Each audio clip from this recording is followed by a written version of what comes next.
Coucou les vilains! Coucou les vilaines! On espère que vous allez bien et aujourd'hui on se retrouve pour une nouvelle vidéo et comme vous l'avez vu dans le titre, c'est le point lecture numéro 53. Je me suis renseignée avant. Et c'est parti, on va commencer tout de suite. C'est parti.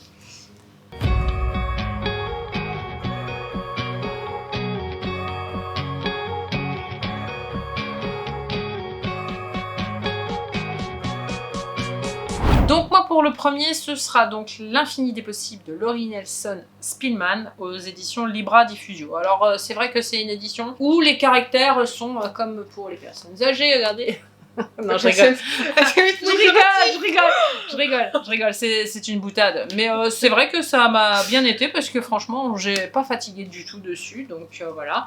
C'est celui-ci hein, pour la petite histoire. Donc on va suivre Paolina Fontana, une vieille dame. Ça tombe bien. Qui va sur ses 80 ans. Cette vieille dame va inviter ses deux nièces, Emilia et Lucie, à faire un petit périple en Italie, puisque tout ce petit beau monde habite aux États-Unis de nos jours. Elle les connaît pas beaucoup, c'est important de le savoir, puisqu'elle va faire le périple avec elle, mais elle les voit en fragments, tu vois. Elle les voit pas très souvent, c'est souvent aux fêtes de Noël, aux anniversaires quand elle peut, mais pour la petite histoire, elle est interdite de séjour et de venir trop souvent dans la famille. Donc je ne vais pas dévoiler pourquoi, vous le saurez si vous le lisez, mais c'est une des raisons pour lesquelles elle ne connaît pas bien ses petites nièces. D'accord. Voilà. Pour la petite histoire, Paolina a un surnom que j'aime beaucoup, moi, c'est Poppy. Donc je l'appellerai Poppy parce que voilà, tout le long du bouquin, on l'appelle Poppy. Oui. Et voilà, j'ai plus l'habitude de pouvoir parler d'elle par ce petit surnom. Le oui de ces petites nièces n'est pas si évident que cela, puisque, comme je vous ai dit, hein, elles connaissent pas leur grande-tante. Elles connaissent ni ses goûts, ni sa vie, rien du tout. Donc c'est vraiment une surprise pour l'une et l'autre, mais elles vont quand même y aller. Alors je vais expliquer aussi pourquoi elle les invite à faire ce petit périple en Italie. C'est sa façon à elle de pouvoir effacer la malédiction qu'il y a sur cette famille Fontana, puisqu'il est de rigueur que les deuxièmes nés, donc les deuxième fille, donc elles sont cadettes, ne se marient pas, elles ont cette petite épée Damoclès sur elles et elles finissent en général vieilles filles. Et Poppy en a décidé autrement.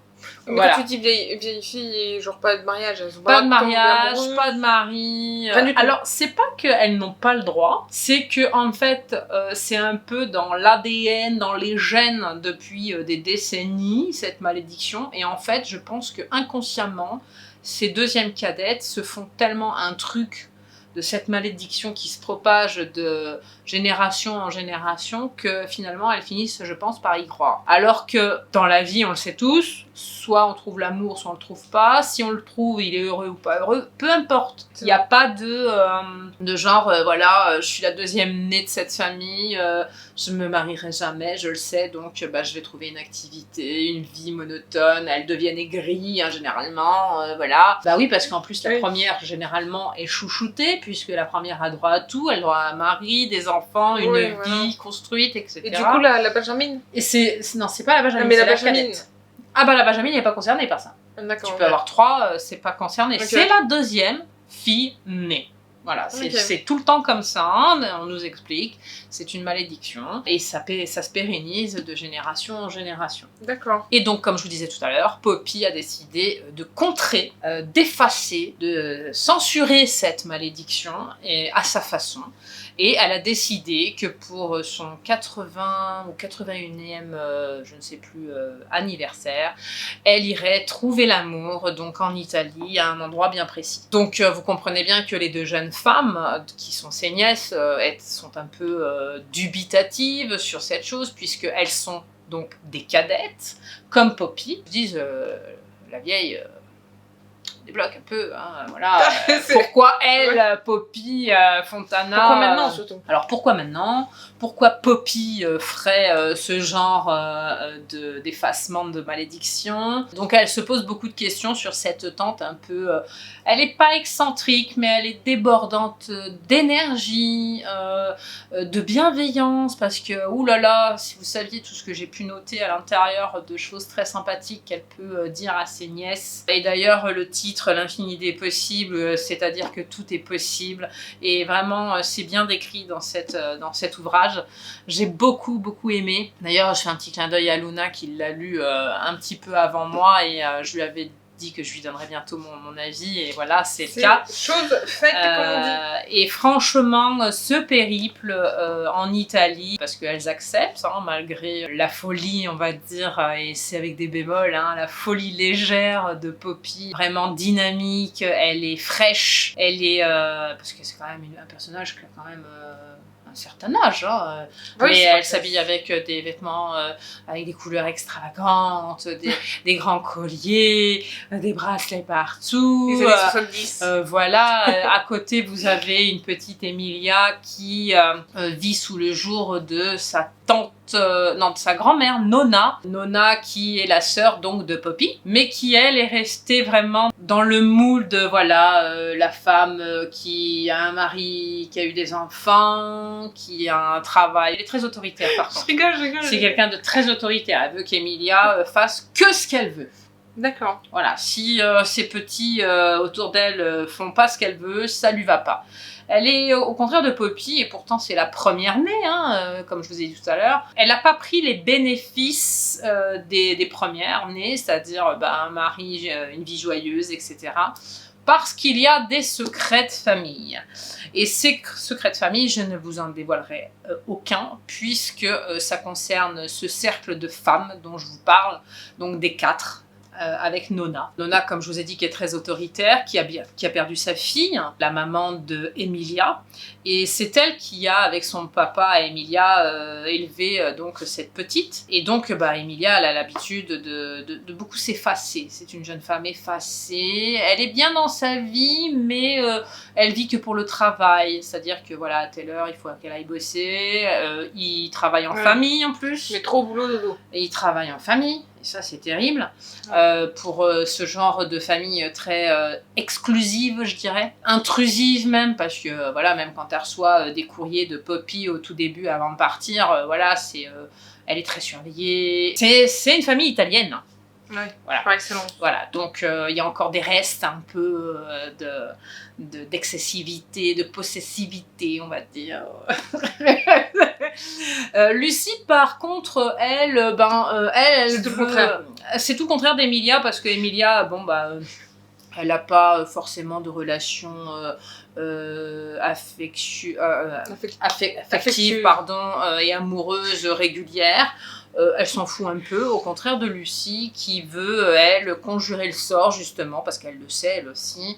Elle a beaucoup d'aventures. Beaucoup d'aventures par rapport à Emilia. Et c'est vrai que c'est deux antithèses. Et puis Lucie, au contraire d'Emilia, comme je disais tout à l'heure, Emilia s'habille un peu pour s'effacer, donc elle met des trucs amples, des pantalons, voilà, elle se fait pas trop voir, faut pas qu'on la voit trop. Alors que Lucie, elle s'en fout, elle met des hauts talons, des jupes courtes, des couleurs vives, voilà. Elle est un peu plus extravertie, ouais. Pas extravagante, c'est ce que j'allais dire, mais non, elle est pas extravagante.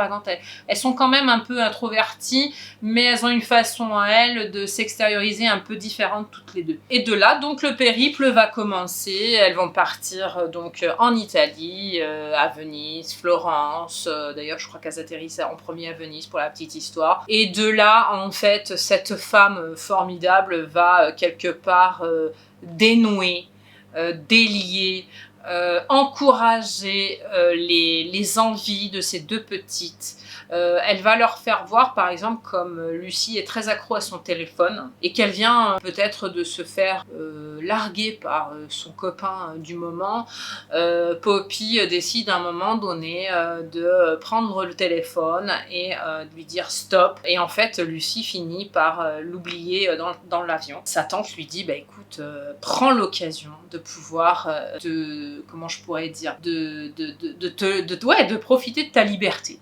C'est-à-dire plus de téléphone, plus accro aux messages que tu attends tous les 5 minutes parce qu'elle était tout le temps en train d'attendre une réponse de ce jeune homme qui ne venait pas. Et franchement, ça la rendait malade et ça lui fait comprendre à un moment donné que il faut lâcher prise. Il faut lâcher ce genre de comportement toxique parce que c'est toxique, ça pourrit la vie d'attendre un message qui ne viendra jamais. Et pour Emilia, c'est un peu la même chose, c'est-à-dire qu'elle va lui démontrer que tout est possible. Si elle veut, par exemple, son hobby à elle, c'est l'écriture. Elle veut devenir écrivain et elle écrit beaucoup et il n'y a que son grand-oncle qui lit ses écrits au fur et à mesure. Tous les jours, elle lui amène un petit peu un chapitre. Et je dois dire que ça lui permet de se rendre compte qu'en fin de compte, quoi qu'on ait comme rêve, tout est réalisable. Mais c'est vrai et c'est ce que j'ai en fait. Alors, mis à part la quête sur elle-même, sur pour ces deux jeunes filles, je dois dire que ce souci-là qu'elle propulse en fait Poppy, elle leur fait comprendre par des petits gestes, des petites phrases, des petits mots, des mots gentils, hein, jamais elle les agresse. Jamais elle leur dit non, faut pas faire ça. Là. Non, elle est toute dans la bienveillance. Elle leur fait comprendre par des phrases, des comportements. Elle leur prouve que en fait, il faut qu'elles vivent leur vie et leurs rêves. Et en fait, dans ce périple, c'est une des choses que moi j'ai beaucoup aimé, si ce n'est, comme je vous ai dit, la quête sur elle-même, hein, sur ces deux jeunes femmes qui s'épanouissent au fur et à mesure du voyage par justement toutes ces petites actions que Poppy va faire. Et puis je pense qu'à un moment donné, je vais m'arrêter là parce que si je vous dévoile l'intrigue, parce qu'il y a une petite intrigue bien ficelée, familiale, pour Emilia et Lucie, mais surtout pour Emilia, ça la concerne à elle. Tout ce que je peux vous dire, c'est que ce voyage va être bénéfique pour les deux petites. C'est vrai qu'il va y ressortir que du positif. Alors, je dis pas ça pour que vous compreniez qu'il y a un happy end, parce que la fin est tristounette, quand même si c'est très guilleret, parce que voilà, tout au long du roman, comme elles s'épanouissent, on est content pour elles, hein, en lisant le roman. Mais il y a quand même un petit couac, il y a une petite chose qui arrive vers la fin, et je vous dirai pas si finalement Poppy réussit à surmonter donc et à faire arrêter cette malédiction de la cadette Fontana. Je vous laisse le découvrir. Et comment ça s'est fait, ou si ça se fait, ça je n'en dévoilerai rien, mais tout ce que je peux dire c'est que c'est très bien ficelé. Donc il y a beaucoup de choses à mener. Je pense que c'est une belle prise de soi, de conscience, de liberté. J'ai beaucoup aimé. Moi j'affectionne la liberté, j'ai mes enfants comme ça, avec cette liberté de parole, cette liberté de penser, etc. Pour ne pas dire le reste, parce qu'on y passerait des heures, mais pour moi ça me tient à cœur. Oui, on peut se diriger vers la philosophie là, voilà. Et je le trouve très très beau en fait, ce bouquin, rien que pour tout ce que je vous ai dit. Et pour finaliser ça, pour répondre à Luna, en fait, et à vous tous qui me regardez, c'est un bouquin que j'ai beaucoup apprécié. Voilà, je lui mettrai 5, c'est très bien écrit.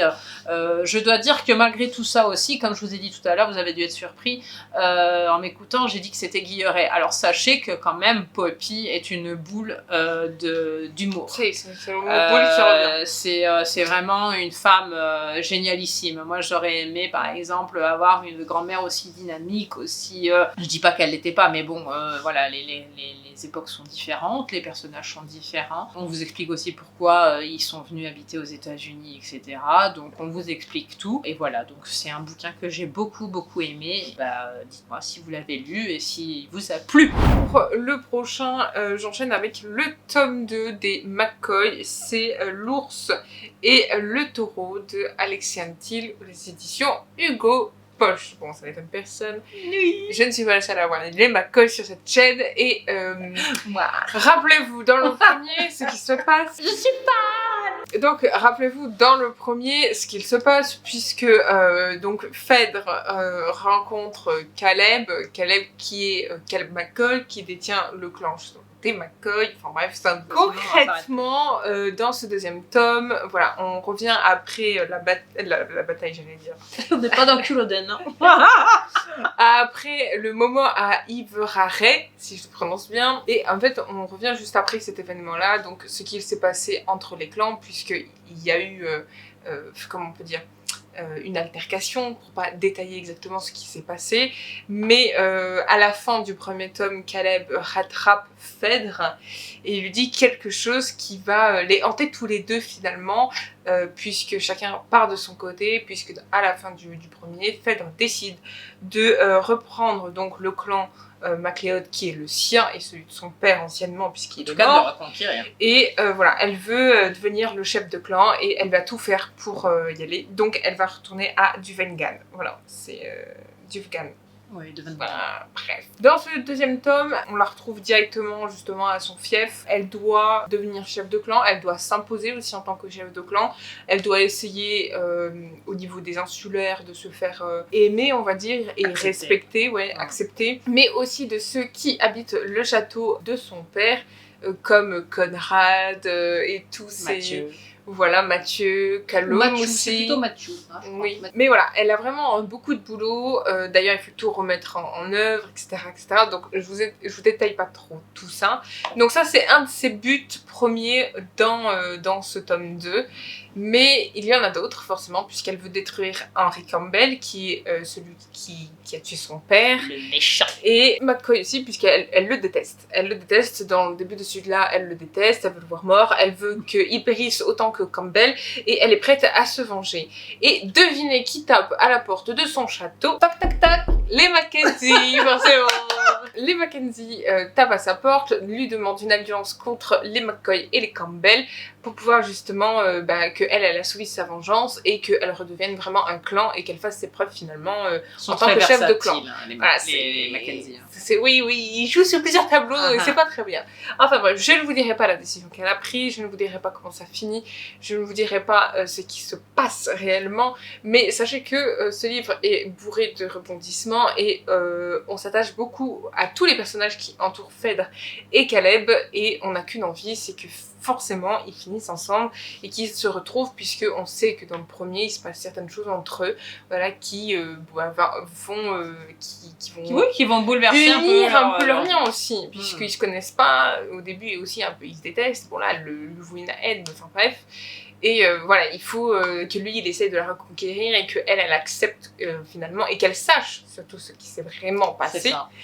Et ça, c'est... Parce qu'en fait, sa haine est fondée sur des événements. Mais pas forcément. Et ces événements ont été racontés, vécus par certains, mais ça, c'est que des oui-dire. Il lui faut la vérité. Voilà, il lui faut la vérité. Cette vérité, elle l'aura. Ou pas. Mais en tout cas, voilà, ça expliquera beaucoup d'événements qui vont suivre. Mais du coup, voilà, dans celui-là, on la découvre vraiment en tant que chef de clan.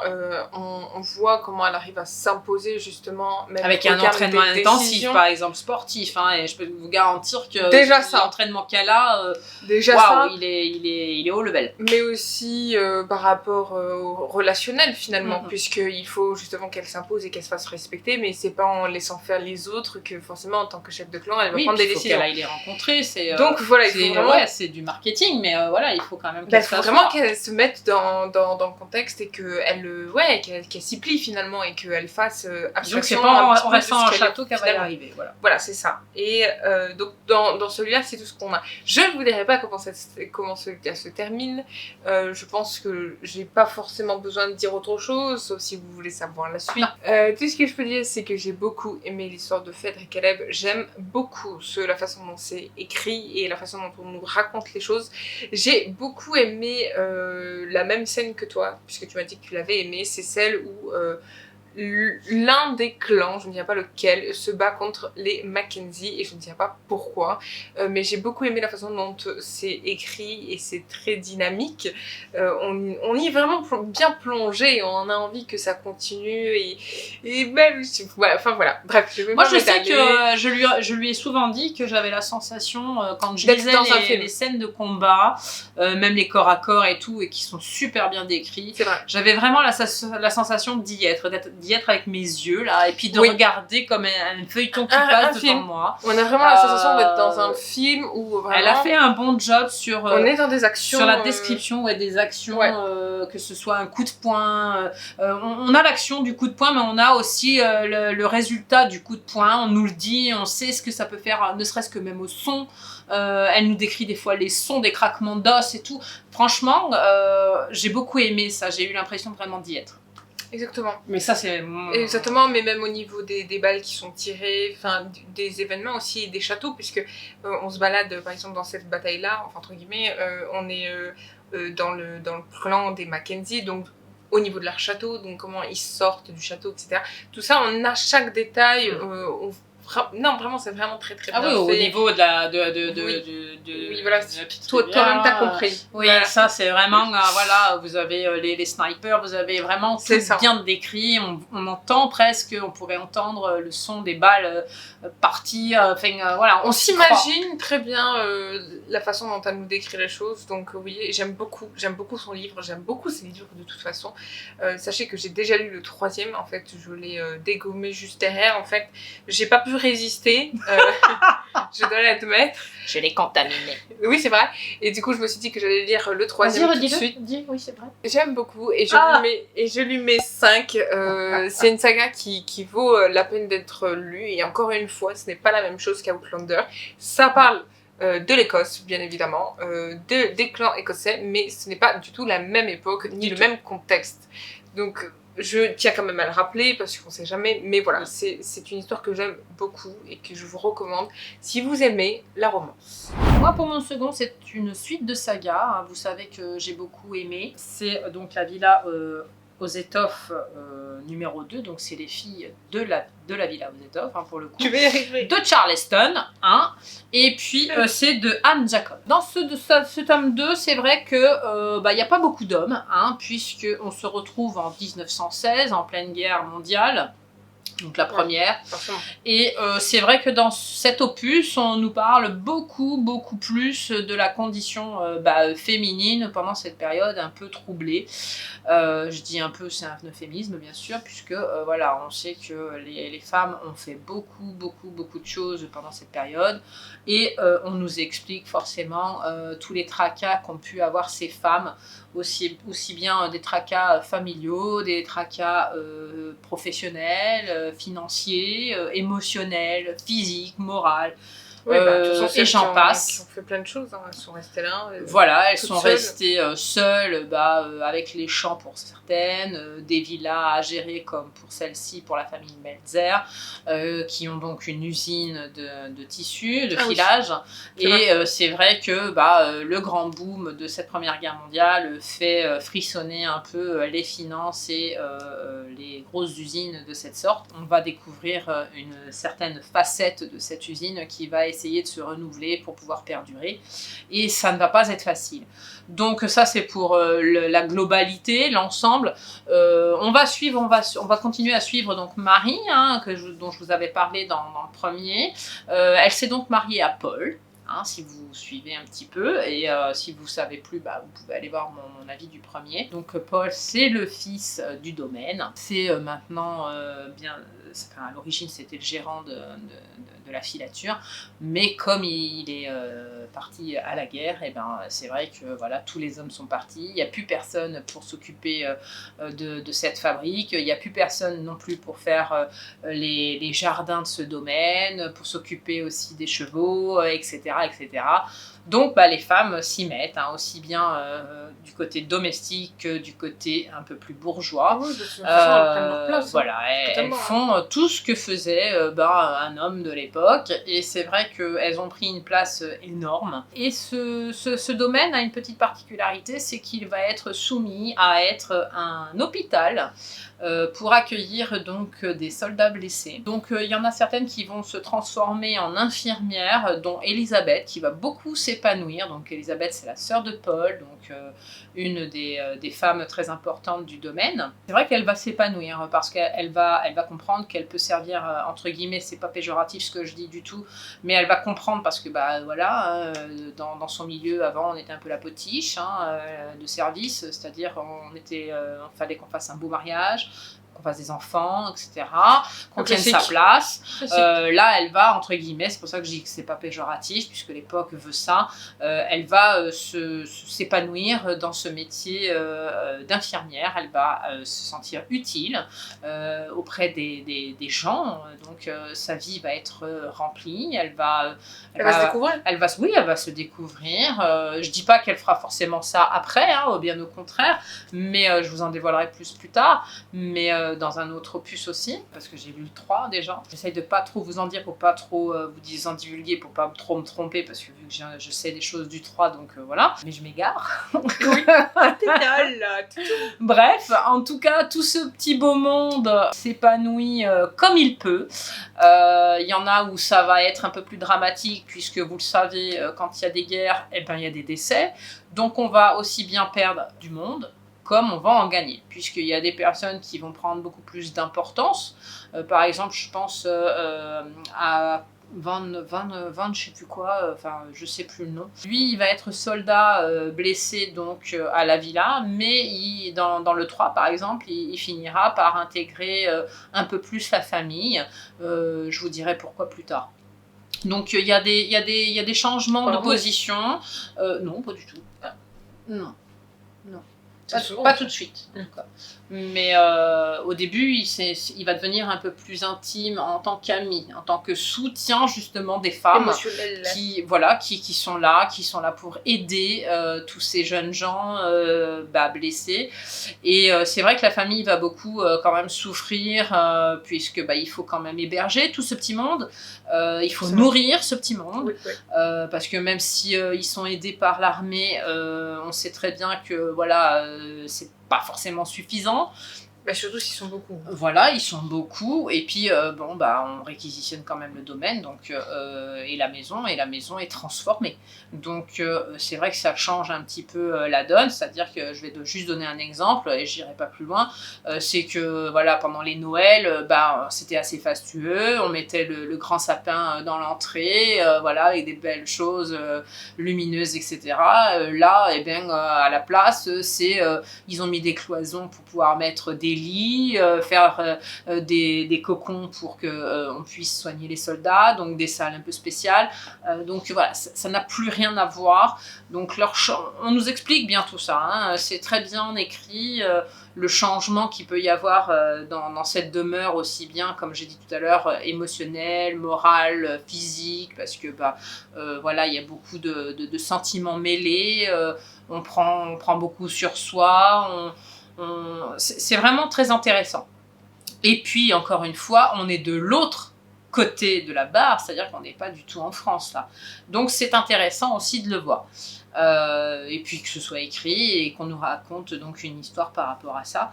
J'ai beaucoup aimé le 2. Comme je vous ai dit, divulgué tout à l'heure, j'ai lu le 3. J'ai adoré. Je mets 5 aussi pour la continuité. Et ce tome 2 est vraiment réalisé autour de la féminité des femmes. Vraiment, c'est la femme dans ce tome. Et j'ai beaucoup aimé pour ça aussi, puisque j'aime bien tous ces petits trucs, vous savez. Je vous le conseille. Je vous conseille cette saga. Franchement, elle est très intéressante. Et puis, les personnages sont très attachants. Moi, ensuite, c'est une suite de saga que vous n'avez pas vue depuis longtemps, puisque la bibliothèque a mis beaucoup de temps à me le donner, mais vous l'avez vu dans la palle, et donc je l'ai fini très tôt d'ailleurs. C'est Exilé, c'est le tome 8 de Tracy Wolff aux éditions Pocket Jeunesse. Donc on retrouve Grace et Hudson qui sont bloqués, on va dire, dans le royaume de l'ombre. Je ne vous explique pas comment ils ont atterri ici, puisque c'est, on va dire, le deuxième tome du fait qu'ils soient à l'intérieur de ce royaume. Je ne vous explique pas non plus les détails de qu'est-ce qu'est ce royaume justement, ou ses habitants ou quoi. Tout ce que je peux vous dire, c'est que dans le premier, rappelez-vous, ils étaient poursuivis par un dragon depuis qu'ils avaient quitté le repère d'Hudson, et donc le dragon les poursuit toujours. Ils sont même deux finalement, et en fait ils atterrissent dans un endroit, je ne vous dirai pas lequel. Mais voilà, ils font la rencontre de personnes, notamment du maire de la ville. Ils sont très bien accueillis, même s'ils sont suivis par des dragons, ils sont très bien accueillis. Ils finissent même par abattre les dragons, enfin le dragon, puisqu'il y en a un sous les deux qui est pas mort, je crois. C'est que je vais vous expliquer après. Donc il y en a un, je crois, qui meurt de dragon, et en fait, du coup, ils vont rester... Parce qu'en fait, ils rentrent dans la ville. Dans cette ville-là, pour la petite histoire, c'est qu'ils rentrent grâce à des troubadours qui ont besoin d'aller faire une sorte de concert musical. Subterfuge, hein. Tu vois, en fait, ils ont besoin de gens, parce que les deux personnes qui devaient les accompagner ne sont pas là, donc eux, ils vont prendre leur place, et donc ils vont rentrer dans cette ville, et de là, en fait, tout se passe dans cette ville. Ils ne quitteront pas cette ville, même à la fin de ce 8e tome, on va dire, même si l'histoire elle est finie depuis longtemps. Je vous épargne les détails du pourquoi, du comment, de qu'est-ce qu'ils font là-dedans, puisque de toute façon tout ce qui est centré aussi c'est sur l'histoire d'amour entre Grace et Hudson, vous le savez, n'est-ce pas? On va pas revenir sur le sujet, mais quand même, malgré tout, il faut dire que je me suis quand même un peu accrochée à ça, à leur romance, puisque finalement, en fait, dans ce tome-là, j'ai trouvé ça un peu... je sais pas comment exprimer ça, mais genre un peu lassant, le fait que, voilà, on connaît déjà un peu l'histoire, voilà, nous, ce qui nous intéresse, c'est de savoir comment ils se sont aimés, tu vois, logique. Mais j'ai trouvé ça un peu lassant, le fait qu'on nous redonne un méchant, enfin même deux, qui est des dragons, enfin voilà, un classique, il y a un méchant, faut trouver le pourquoi du comment, faut résoudre le problème, voilà. J'ai trouvé ça un petit peu lassant, puisque j'ai déjà eu beaucoup de réponses dans les autres, mais finalement, en fait, quand on prend le tome 7 et le tome 8, c'est juste pour introduire le tome 9, qui va être certainement encore sur ce royaume de l'ombre, et qui... va être avec les autres qu'on va certainement retrouver, puisque rappelez-vous, Grace et Hudson sont bloqués dans ce monde. Et le tome tout 9, seul, c'est adoré. Voilà, et donc voilà, c'est tout ce que je peux dire. Après, un petit peu lassant, c'est vrai que, voilà, c'est pas... Voilà, Grace et Hudson, c'est pas ma came, j'ai pas lu cette histoire pour leur romance de base. Non, toi c'était Jackson, pour la petite histoire, si vous vous rappelez. C'était quand même intéressant de savoir comment ils ont finalement... ils se sont finalement aimés pendant cette période-là, et puis... ouais, j'ai hâte de retrouver les autres en fait finalement, parce que j'aimais bien qu'il y ait les autres et qu'ils soient tous un petit groupe comme ça. Oui, que ce soit moins forcément centré, même si on parle de romance, moins centré sur que deux. C'est ça, oui. C'est ça. Même si j'avoue que mon point de vue quand même reste celui de Hudson, celui que je préfère, puisque Grace quand même elle est un peu énervante sur certains points. Il y a certaines choses, enfin, on marche pas pareil, ça matche pas autant que par exemple avec Feyre ou Sophie de la Pointe, tu vois, ou toutes ces grandes femmes finalement qu'on peut retrouver dans la romantésie en général. C'est vrai que c'est ce qui bloque un petit peu avec Grace comparé avec Hudson, où on comprend plus facilement, on comprend pourquoi il agit comme ça, etc. Enfin, voilà, même si des fois je suis pas trop d'accord avec lui sur certains points quand il parle de Grace, enfin, bref, ça c'est mon avis. Je lui mettrai, parce que je pense que mon avis il va aller très vite du coup, puisque c'est le 8e tome, je vais pas trop vous en dire non plus, hein. Mais voilà, si je vais lui mettre une note, je lui mettrai 4.